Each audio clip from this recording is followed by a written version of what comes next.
So today's work is in collaboration with Josh Burby and Jim Meese, and I will be talking about integrability, normal forms, and magnetic axis coordinates. Now, it might not be obvious from the title, but today I will be discussing work which at least attempts to contribute to the huge problem of nuclear fusion confinement. And I'm sure I don't need to say this explicitly, but this problem is really, really difficult. And I think this is really well displayed by this infographic here. This infographic is of various components or layers of a toroidal confinement device called a stellarator, which was actually built around 2015. And this one's called W7X. And there's lots of interesting videos and things out there by W7X, and the experimentalists there are constantly producing really interesting data from this experiment. So I think this is a good analogy for the complexity of the problem. The path to creating one of these devices begins with the theoreticians, which is this nice blue plasma thing here. So this is this first picture, and here we see the material which is undergoing fusion, and it's free of all this nastiness of the real world around it. This is the place that we usually like to live as theoreticians. The physical conditions required for fusion makes matter transition into the fourth state known as a plasma. And plasmas are really cool because they have like characteristics similar to fluids, but they also respond to magnetic fields and in turn change magnetic fields over time as well. So they get really complex interactions with magnetic fields. This makes plasmas really difficult to study and to analyze, but at the same time, it does actually make it possible to confine them. Because if you can set up your magnetic fields in a right way, that they're confined, they can sit inside of these magnetic fields without touching anything. And when they're super hot, like they need to be for fusion energy, this is a good thing. You don't want them touching anything. That would be a bad thing. So the responsibility of the theoreticians is to come up with nice equations like ideal magnetohydro-dynamic equations, understand them, and produce good collections of magnetic field, good collections of magnetic fields that have good confinement properties. So you'd want them to be like in a nice equilibria, and hopefully that equilibria is stable. So the theoreticians do their job, they come up with these nice magnetic fields, and then they pass it on to, say, the experimentalists, whose job is to say, okay, well, how are we actually going to make this a reality? And was what the theoreticians gave us actually just a fantasy anyway? So in particular, this is represented by these next 2 or 3 pictures, where you start to see these current carrying coils surrounding the plasma. And those current carrying coils, which have really complex shapes, they're designed in the right way to produce the exact magnetic field that the theoreticians designed. And of course, there's going to be tolerance and errors there. So you better hope that whatever the theoreticians gave you is like fairly reasonably stable. And so that has a whole host of problems on itself. And then the experimentalists will probably try to build like a little tabletop model and try to understand the discrepancy between the theory and the reality and get an understanding and a hold on the tolerance. Once they're happy, they go over to the engineers and say, okay, build this thing, but make it really big. And the engineers say, all right, no problem. Do you have $20 billion?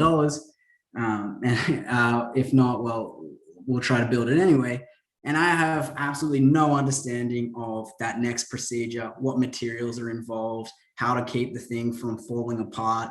Absolutely no idea. And my confusion is represented by these next 3 pictures, which ends up with this complex looking Death Star machine, which is obviously complex and in itself shows just how many different fields and people are involved to build this thing. Okay, So as I said at the start, I like living in the theoretical world because these last 5 pictures scare me. So that's where we're going to live today here. And in fact, we're going to live in a really nice place there. We're not going to deal with all of the time-changing things. We're going to look at MHD Equilibria. Okay, so the dynamics of plasma and the interacting magnetic field is known as magnetohydro-dynamics. And there's a reasonably accurate set of equations that govern the dynamics, known as ideal MHD equations. There are several layers of complexity with MHD, various sets of equations, but ideal MHD does a reasonable job. And what we want to do today and in general is understand the equilibria solutions of this system of PDEs, the ideal MHD equations.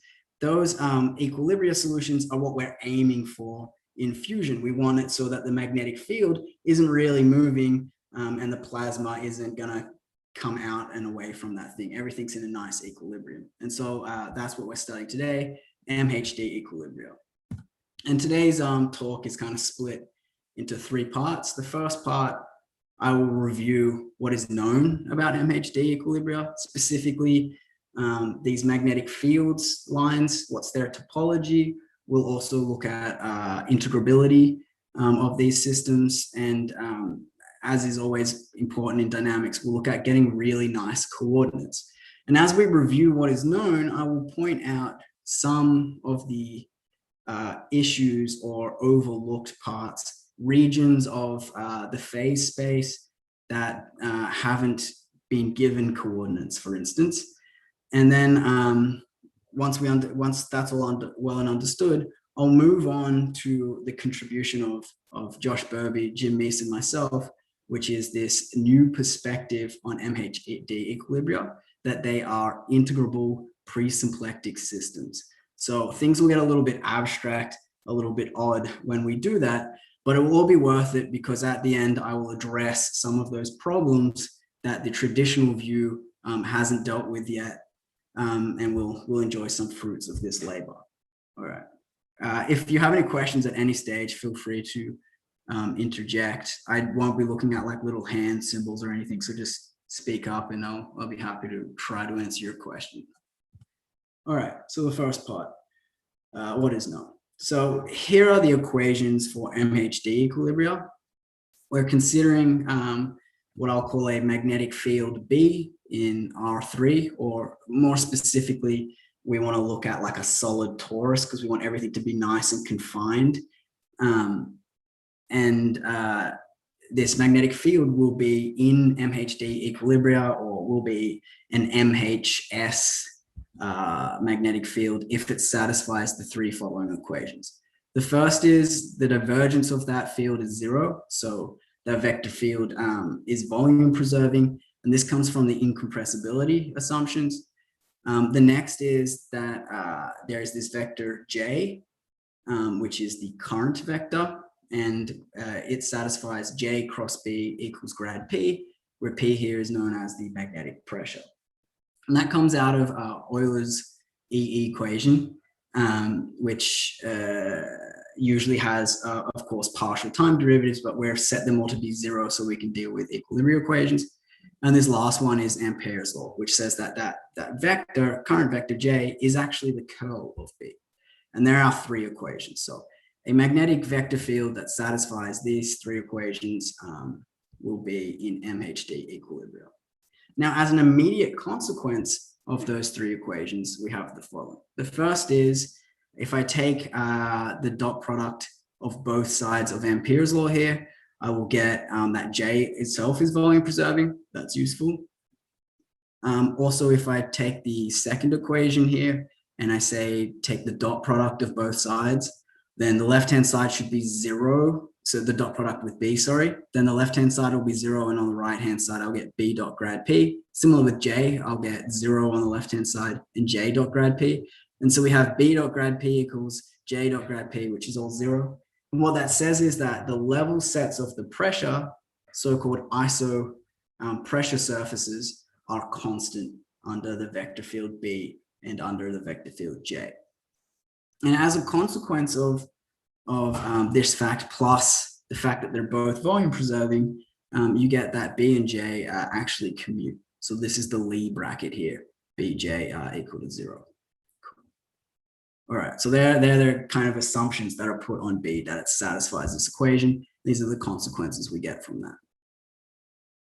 Now, from the equations alone, we can say a lot about the topology of any MHD equilibria. So here's a first argument, more of a traditional argument. So the surfaces of constant pressure P, they're invariant under B and J. That was one of our consequences from before.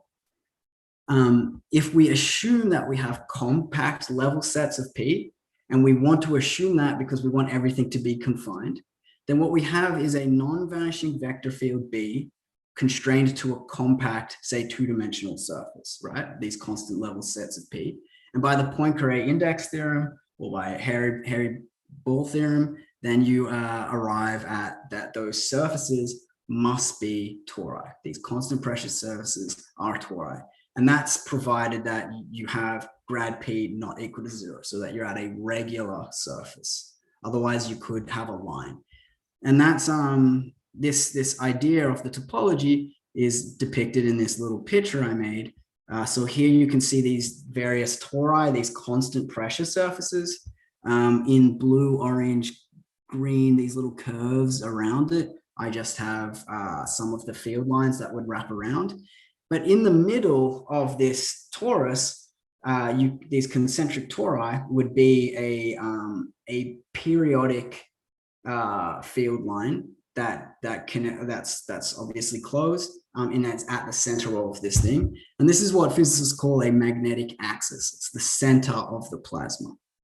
And it's going to be a region where grad P equals 0. It's going to be a singular surface, a singular pressure surface. Okay. Now, the problem I don't like about this traditional view is it doesn't really tell you what these singular surfaces are going to look like. You have to do a lot more work. However, another treatment that I do like gives you immediately what these singular surfaces do look like. So here's the second argument.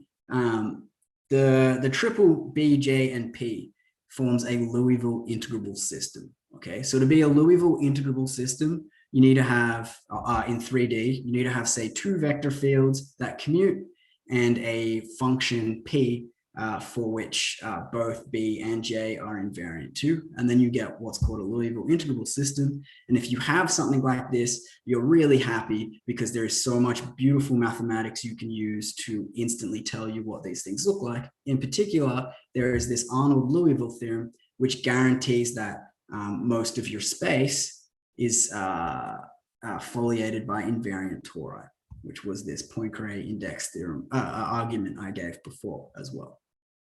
So moreover, what you can say is that points with grad P being equal to 0 in these systems, they're going to be generically part of either elliptic closed curves. So that was, as we saw before, closed curves where around it you have these concentric tori, or they could be hyperbolic closed curves or part of the separatrices of. So here's a perfect example. This is something that's actually of great interest to plasma physicists. This is called a divertor. So in the middle over here, I have a elliptic magnetic axis. So a singular surface, which is elliptic. And down the bottom here, I have something hyperbolic, and I have the separatrix going around them. And all of this is nice and compact. Now, this thing's called a diverter because, and is of interest, because once you start to add perturbations to this nice integrable thing, what ends up happening is you get chaos around the hyperbolic point. And that means that it's a nice place for the plasma going around to suddenly get diverted and pushed out of the machine. And that could be of a lot of interest if you're trying to like dissipate some energy in some way, or maybe you want to capture something out of that plasma for some reason. Then you can kind of divert it using these hyperbolic axes. Okay. So that's the topology. That's what you guarantee, either tori, a hyperbolic axis, or an elliptic axis. Neat. Okay, so now that we have the topology, what we want is nice coordinates on this space that allow us to describe easily what differs between this equilibria compared to someone else's chosen equilibria. And a nice set of coordinates that is well understood are magnetic coordinates. So I won't give an argument, at least from this perspective, on their existence. I will give one later on, but I will try to convince you regardless. So in a neighborhood of any regular surface, so any of the tori, but not necessarily in the neighborhood of one of these magnetic axes or a separatrix, it is possible to find coordinates psi, theta, and phi. So psi is like a little radial part, and theta and phi will be like angles on this torus. So you can find these coordinates such that the vector field B is written as grad psi cross grad theta plus some function chi prime, only a function of psi, times grad psi cross grad phi. So it has this nice representation, the magnetic field. And if you have any set of coordinates that do this, we call these magnetic coordinates. As a slight convincement that maybe these things exist, those familiar with fluid dynamics will recognize the existence of a Clebsch representation. And that's again given here if B is like your velocity vector. If you take alpha to be theta plus chi prime phi, then you can write this in the Clebsch representation form. Can I ask a quick question? Sorry to interrupt, Nathan, but you said we could interrupt, so yeah, might as well jump in. Yeah. This is a local result, right? This is a local result, yeah. And you're assuming regular surfaces, namely that your P is, the gradient of P is nowhere vanishing in this case. Exactly, yeah. Okay. Mm-hmm. Yeah. Yeah. So then we can get this. So it's all local to those tori, but yeah, not a global result, certainly not. All right. So what's the benefit of magnetic coordinates? Oh, maybe not yet. So here's another way that maybe I can convince you, or at least show you how they roughly exist. So magnetic coordinates they're often referred to as flux coordinates, and that's because they can be derived via the following two flux integrals. So if I let s theta be a surface of constant theta, and I compute the flux, the magnetic flux, how much of the magnetic field is flowing through that, then what I get is a function psi that behaves like psi, or 2 pi times psi. So that's this here. And similarly, if I do, if I take a constant phi surface, then and I compute the flux with respect to that, then I will get this function chi. And those familiar with integrable systems will recognize this as being kind of like actions to the angles. So if you're happy with integrable systems, you should not be too surprised by magnetic coordinates because they're essentially action angle variables. However, you may be surprised that you can write your vector field in this very particular form. To me, at least, coming from the integrable systems perspective, it wasn't obvious that you should be able to do this.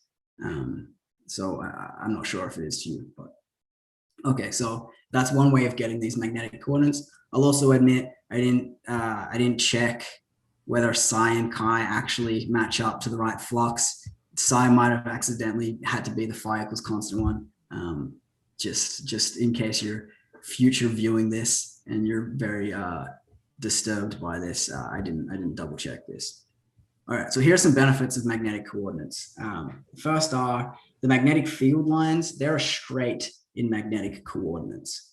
So they only have like components and on the surfaces, and the flow on the surface is merely just translation. There's nothing complex happening on these isopressure surfaces.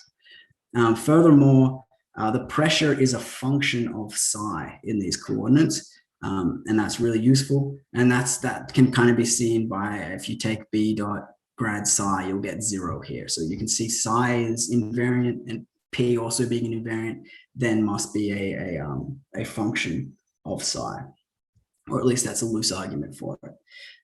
The other good thing about magnetic coordinates are they're in use by physicists. And that's because physical quantities that are important to understanding in like once you turn off the equilibria, once you start disturbing things like the safety factor or the rotational transform or magnetic shear, they're all very easily discernible straight away from the magnetic coordinates. You can easily read them off. And they're good coordinates to go then into higher complex models for stability analysis, particularly if you want to do some sort of like a KAM theory. These are like action angle variables, so they're a good place to start for that. And also into other higher order approximations like guiding center motion. So they're a beautiful starting place to do more complex things.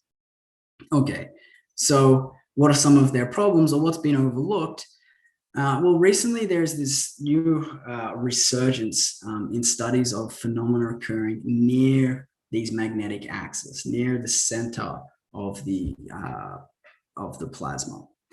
And what you'll notice in above with magnetic coordinates, there is no talk about what, if there even exists or what it even looks like for the magnetic field near a magnetic axis. Do you have similar like magnetic axis coordinates near these curves with grad P equal to 0 or even near a separatrix? And of course, this question's been addressed, but it's been mostly addressed using like formal power series. So you assume B has some formal power series in psi, the radius away from the magnetic axis, and then you feed it through these equations, and you get this big complex mess at various orders, and you try to show that you can get something with properties like the magnetic axis coordinates, that you can write it in this nice grad psi cross grad phi kind of way. And the problem with that approach is one, it's quite computationally intensive. And two, at the end of the day, you don't even know if you will get coordinates that are, say, smooth or analytic. All you know is you have some big formal power series, but you then have to address questions about convergence of this, or if there is some smooth function represented by that power series. And they're all difficult questions to answer when you have this huge power series. Okay, so these smoothness properties have been conjectured or assumed or ignored completely in the literature up until now. All right, so now let's take a new perspective on MHD equilibria fields.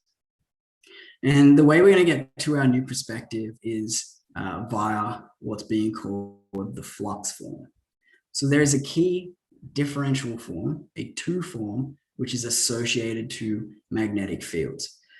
Say we have any surface in our space, what we can do is compute the flux, the magnetic flux through that surface, given by this second part here, integral over that surface of B dot normal to that surface and some surface element. This is like, yeah. And we can also represent that B dot n hat d squared s as a little two form, which I'm going to call beta.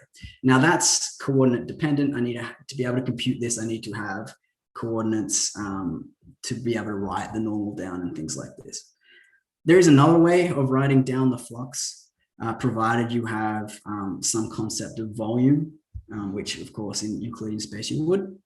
So if you have a volume form, so this is a three form, so you feed in three vectors into this three form, and it will spit out the volume spanned by those three vectors. So if you have a volume form omega, what you can do is contract that three form with B. So down here, that's like inserting B into the volume form, and that gives you now a two form. Like I can put two more vectors into this thing. And you can compute the flux by integrating over the contraction of your volume form with B, and then equating the two representations of F. What you get is a two form beta, which is defined as or equal to your volume form contracted with B. Okay, and this beta is fundamental. It's just as fundamental as the magnetic field, and it's called the flux form. Okay. All right, so it turns out this beta has some nice properties, but before we can understand truly what those nice properties are, I need to talk about presymplectic forms. So a presymplectic form is a two-form satisfying the following two conditions. The first is the exterior derivative of that form is 0, so that is beta is closed. And the second is that beta is of maximal rank. So being a two-form, you can think about beta as being a antisymmetric matrix. Okay. If you're an antisymmetric matrix in 3 dimensions, the best you can be is of rank 2, right? You have to have a kernel because you're antisymmetric. All right. So for a two-form to be a presymplectic form in 3 dimensions, you need to have we have to have precisely a one-dimensional kernel everywhere. Okay, so something nice about presymplectic forms is they generate dynamics. They have an intrinsic dynamical property to them, provided you have a volume form on your 3 manifold M, so in R3 or something. So there is a one-to-one correspondence between non-vanishing, volume-preserving fields. So it doesn't have to be a magnetic field, just any non-vanishing, volume-preserving B, and a presymplectic form beta. And that's given by what we discovered above for the flux form. Contracting omega with B will uniquely give a beta, and every beta has a unique B, which when I contract with omega gives it. So in this way, beta creates a vector field, and that vector field gives you dynamics. So these presymplectic forms have these natural dynamics.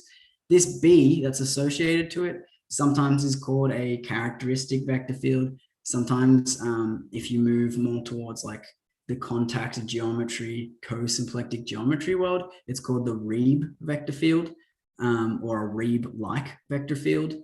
But I call it the magnetic field for obvious reasons. So any B, if I then contract that in beta with that, I will get 0 automatically. And that's because I'll be contracting omega with B and B again. And if you insert the same vector into an anti-symmetric thing, you're going to get 0. And then a nice immediate consequence also is that the characteristic vector field, or this magnetic vector field associated to beta, it is automatically volume preserving. So it's the volume form is invariant under B, and also this presymplectic form is invariant under B as well. And they're 2 very nice properties. Okay, so as alluded to, and as you probably guessed, the flux form beta is in fact a presymplectic form. So a quick proof. Let's take beta defined as contraction of omega with B and prove that it's closed. So I take the exterior derivative, that's going to be the exterior derivative of its definition, and then using, say, Cartan's magic formula, this expression is equivalent to taking the Lie derivative of omega with respect to B minus the exterior derivative of your volume form contracted with B. Now, the exterior derivative of a volume form is always 0. That's equivalent to saying any n+1 form on an n-dimensional space is identically 0. So this thing disappears. And taking the Lie derivative of a volume form is essentially defined as the divergence of that vector field times the volume form. And because B is divergence free, it's incompressible, that will be 0. So beta is closed. And the second is if B is non-vanishing, so it's nowhere 0, then automatically beta will be of maximal rank. And that's because the kernel of beta will be given by the span of B, because we know inserting B into beta gives you 0, so it's in the kernel. So I get the span of B, so it'll be one-dimensional, so I'll have something of maximal rank. Okay, so that's the strange abstract view of magnetic fields, that they're in fact presymplectic forms. It doesn't seem to have much use at this stage, except perhaps some abstractness. Maybe I can generalize it, but we'll see that there are plenty of fruits to viewing in this way. So I should answer the question of like, why call this thing presymplectic? Of course, I'm alluding to the much more familiar symplectic geometry. So let me describe symplectic geometry, and that will also be a nice point to contrast the two various geometries. So symplectic geometry is as follows. You'll have a Hamiltonian function, H, on your manifold M, and it stores all the dynamics that's going to occur that you consider. So the way you pull out all of the information out of this Hamiltonian function is through a symplectic form. All right, so a symplectic form is a two form, which is closed and it's non-degenerate. So non-degenerate means if you're considering it as a matrix, an antisymmetric matrix, that matrix is non-singular, right? It's full rank, not just maximal rank. And consequently, you only get symplectic geometry on even dimensional spaces. So symplectic geometry won't work in our three-dimensional case. It only works in even dimensions. Nevertheless, you get a Hamiltonian vector xh through what's called Hamilton's equations, which is inserting x into omega should give you minus dh. And to every function h, you get a unique Hamiltonian vector field. Those of you not familiar with symplectic geometry may be still familiar with Hamiltonian mechanics, or at least canonical Hamiltonian mechanics. And all of that comes out when you take omega to have this very nice description as dpi wedge dqi. And then if it's given by this two form, then Hamilton's equations come out to be the familiar qi dot equals minus partial pi of h, pi dot equals partial qi of h. And this is the way you get dynamics from a function with symplectic geometry. Okay, cool. All right, so now let's contrast that with presymplectic geometry. The main difference is that with presymplectic geometry, you don't have to have your two form be non-degenerate, and that way it works still on odd dimensional spaces. Now, as a result, from the fact that beta is non-degenerate, there are some nasty things that come up, or cool things, depending on how you view it, but interesting regardless. So like symplectic geometry, you can still define a presymplectic pair. So a pair X, a vector field X, and a one form alpha is a presymplectic pair if it satisfies this Hamiltonian equation looking thing, right? So contracting your presymplectic form beta by that vector field X gives you that one form alpha. Similarly, you can define a Hamiltonian pair, X and some function H, if it satisfies an equation like Hamilton's equations from symplectic geometry.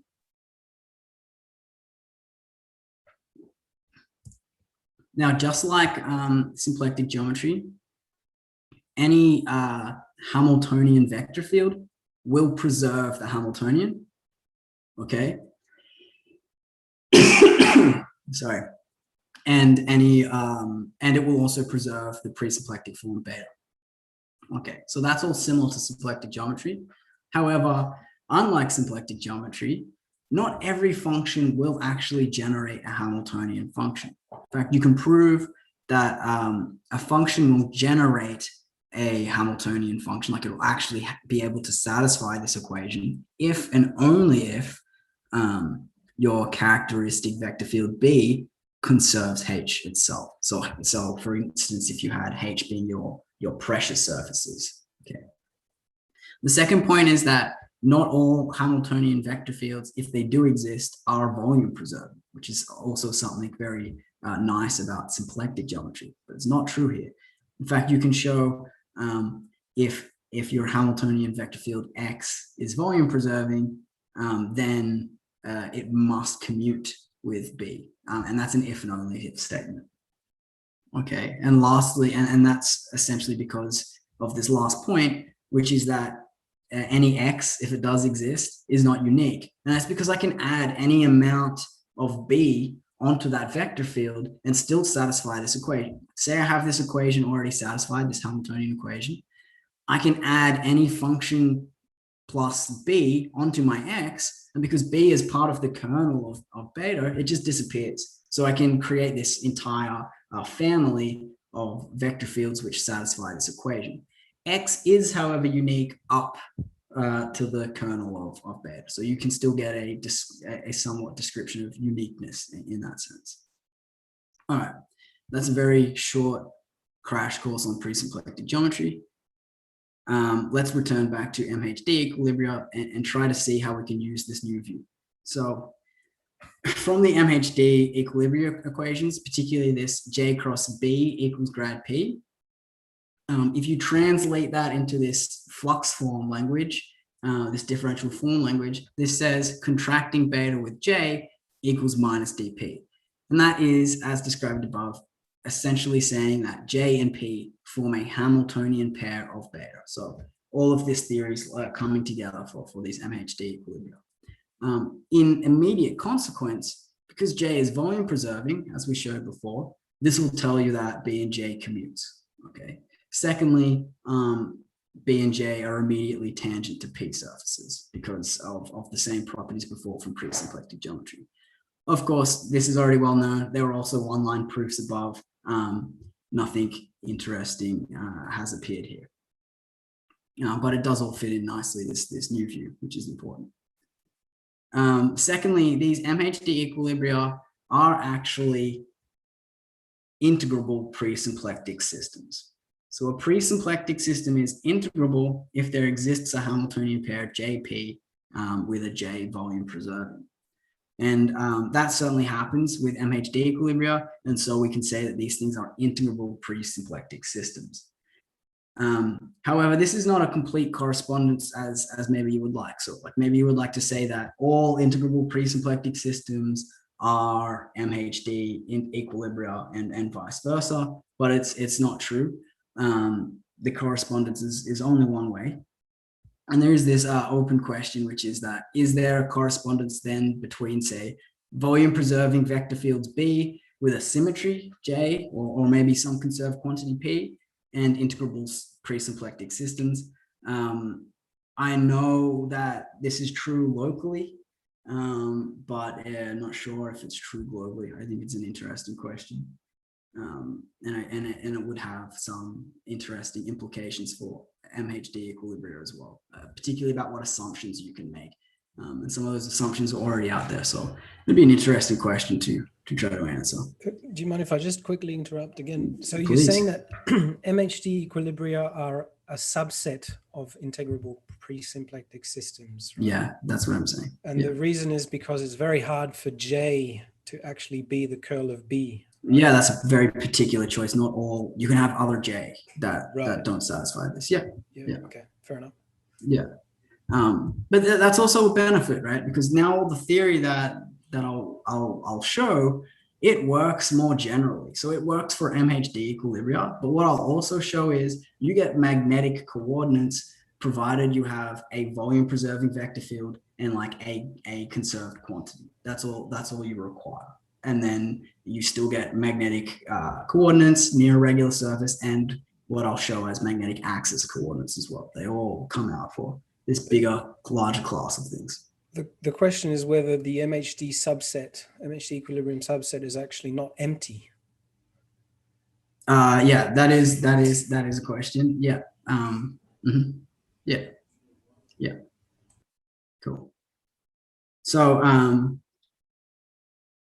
all right, so that's all I wanted to say on those. We can move on to this next part, which is enjoying some fruits of our labor. So why be so abstract if we don't get anything out of it? So I'll describe three fruits. The first is normal form coordinates, aka magnetic coordinates. So I'll give a second proof of their existence. The second fruit I will produce is a global version of extended phase space, and I'll get to what I mean by that when we have the fruit plated to us.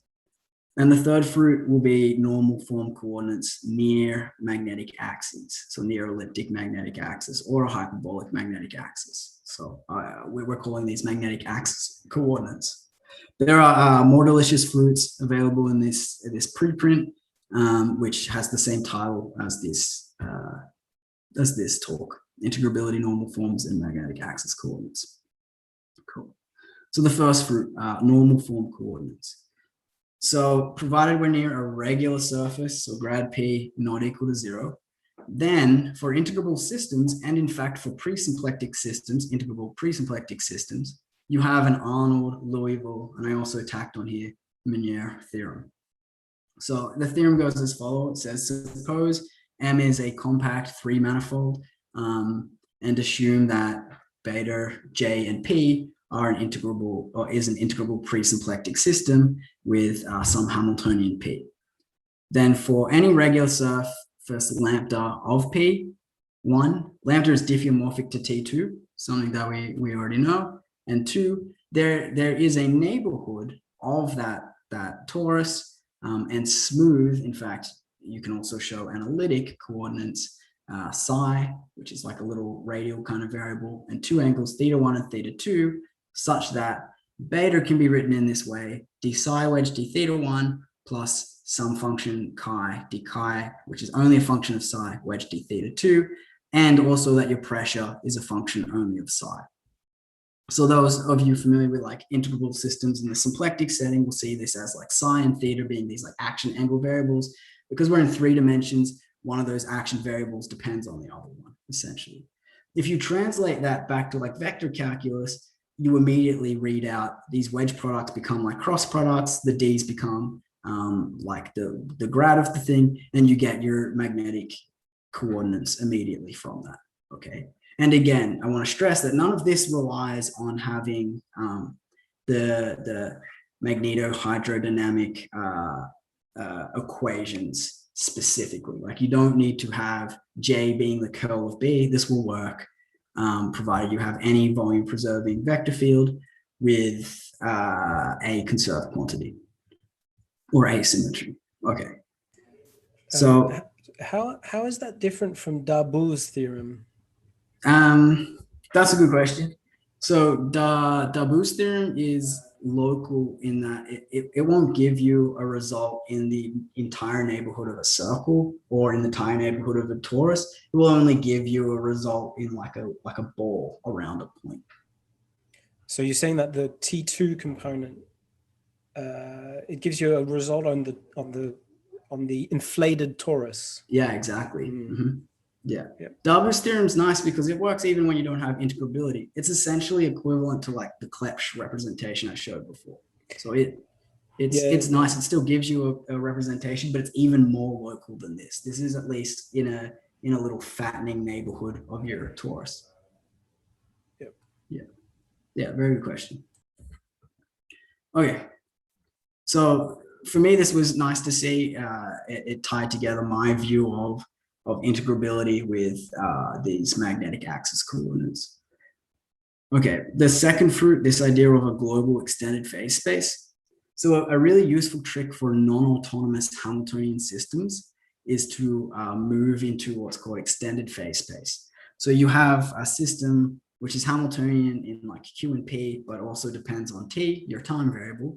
And what you do in order to get a symplectic system is you introduce a conjugate mementa E to T. So you move out of being like, let's say this was QP on R2 cross T could be periodic in S. So you move into a 4-dimensional space by including E, and then you can do symplectic things.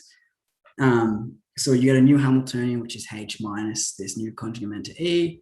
And then once you do that, Hamilton's equations give you Q dot equals partial P, P dot equals minus partial Q as before. I think I swapped the minus signs, but that's okay. And then you get T dot equals 1. So it's just a time variable, and E dot E gives you the partial time derivative of H. So this is a really neat trick for non-autonomous Hamiltonian systems. Now, for magnetic fields, they are locally non-autonomous Hamiltonian systems, but not necessarily globally. Like you may not globally be able to find this Hamiltonian function. So you can't really do this extended phase space in a global way. But it would be really neat if you could, because now you can not be restricted to this weird presymplectic geometry, but you could do symplectic geometry instead, and then like restrict back to your weird presymplectic world, if that's what you want. So if you could do this with presymplectic forms instead, that would be nicer. And certainly I was not the first to think of this. I think in the 80s, Gautier showed that every presymplectic manifold can be co-isotropically embedded into a symplectic manifold. I'm not going to explain the co-isotropic part. It essentially ensures that the symplectic form you get upstairs behaves well with the presymplectic form you get downstairs. But what's nice is you can embed your presymplectic manifold inside of a symplectic manifold. The problem with Gautier's result is it's very like existence-based and it's not very constructive. So if you actually want to do things with it in the end, like you want to get your hands on this symplectic form and this thing upstairs, you need to do some work. And fortunately, we found a constructed version of this embedding. So if you take B flat to be the one form associated to your vector B by inserting B into some Riemannian metric G, and you define M tilde to be whatever your manifold was, M cross this new R, so you're going to have coordinates Z in M and some U in R, and this U will play the role of like this, adding this energy onto the thing.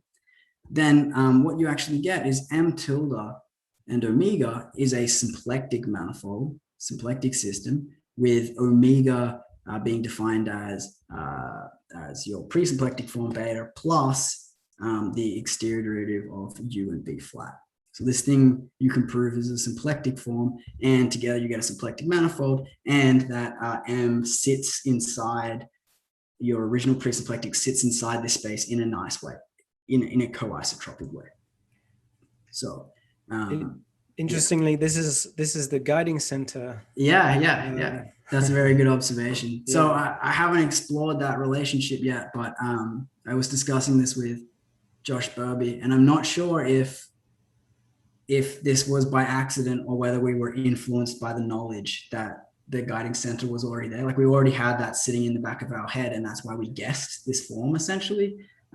It's hard to know, or maybe there's something more intrinsic there. I don't know, but it's a very good observation. Thank you. Yeah. Sorry, Nathan, I have a question. Please. I thought omega was supposed to be a two form.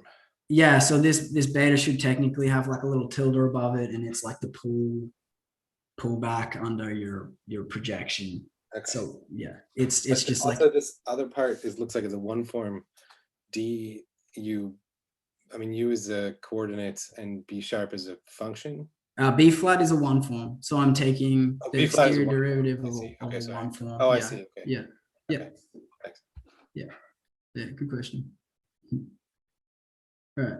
So this is really nice. This now allows you to do symplectic geometry globally on your volume preserving systems. So I think it's a nice independent result. But you can now apply it to these magnetic axis coordinates to get magnetic axis coordinates. So here is a theorem on our magnetic axis coordinates. Suppose that you have one of these integrable presymplectic systems, and I wrote here that gamma is a hyperbolic axis, but it should say hyperbolic or elliptic axis. I wasn't careful in my translating.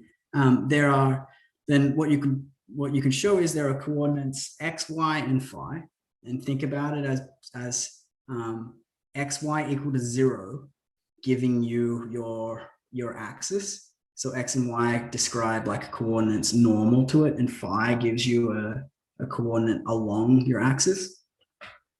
You can find these coordinates such that p is a function of psi, where psi is a half x squared plus epsilon y squared, epsilon being 1 if it's elliptic, so psi is like a radial variable if it's elliptic, and it's like x squared minus y squared if it's hyperbolic, so it looks like your standard hyperbolic structure. You can find these coordinates so that p is a function only of psi, and you can write b down in this nice form. And this nice form, if you then like try to swap to polar coordinates in the elliptic case, it gives you exactly your magnetic coordinates before the same form. So you have these nice now smooth or analytic coordinates near a hyperbolic axis or near an elliptic axis. Okay, and the proof of this uses this embedding. We actually give two proofs. We give a nice proof actually in the elliptic case, which uses some circle actions we found Mose's trick to prove the existence of these coordinates. But the unfortunate thing is neither of these methods are constructive. They're purely proving that they do exist. But often that's all you need. So why do you need J here? Why do I need J here? So I need the assumption that things are integrable. As soon as things aren't integrable, I can get a similar result, but I can only ever say it's formal. If I want to try to say it's smooth or analytic, I have to do a whole host of other analysis. So, but as soon as it's integrable, you can use some nice Lie algebra and things to prove this result for smoothness. It's not obvious why you need it to be integrable, but it really helps. Yeah. So J is an assumption of, no, actually, I don't see why you need J, except for the fact that it's integrable. Like J doesn't have to be the curl of B. That's what I'm asking. Oh, absolutely not. And I apologize for misleading. J is not the curl of B here. It's just some other vector field which is like a symmetry of B. Yeah, it's not the curl. So this again works regardless of MHD precisely. Yeah. Yeah. Cool. Yeah. Okay, so here is a very rough version of the proof. It relies on this co-isotropic embedding. In fact, what we show is that you can co-isotropically embed an integrable presymplectic system into an integrable symplectic system. I do want to put a little asterisk here. We can only prove this locally. So I can only prove this is true local to a magnetic axis. I conjecture it's true globally. It'd be really cool if it wasn't true, but I don't know how to show it yet. So at least locally, I can show that you can embed an integrable presymplectic system into an integrable symplectic system. And then what you do is, now you're in symplectic world, you lean on all the existing results in there. There is decades worth of theorems and cool ideas. You can use all of that, port it over, do it on the symplectic version in this space you're embedded inside of. In particular, the work of Miranda, Zung, and Eliasson, who have proved the existence of smooth and analytic coordinates like this in the symplectic world. You simply evoke their theorems, and then afterwards you restrict back down to your embedded presymplectic system and do some light cleaning, and you get the result as a result. So this is kind of nice in that it just leans on a lot of wonderful mathematics from symplectic geometry.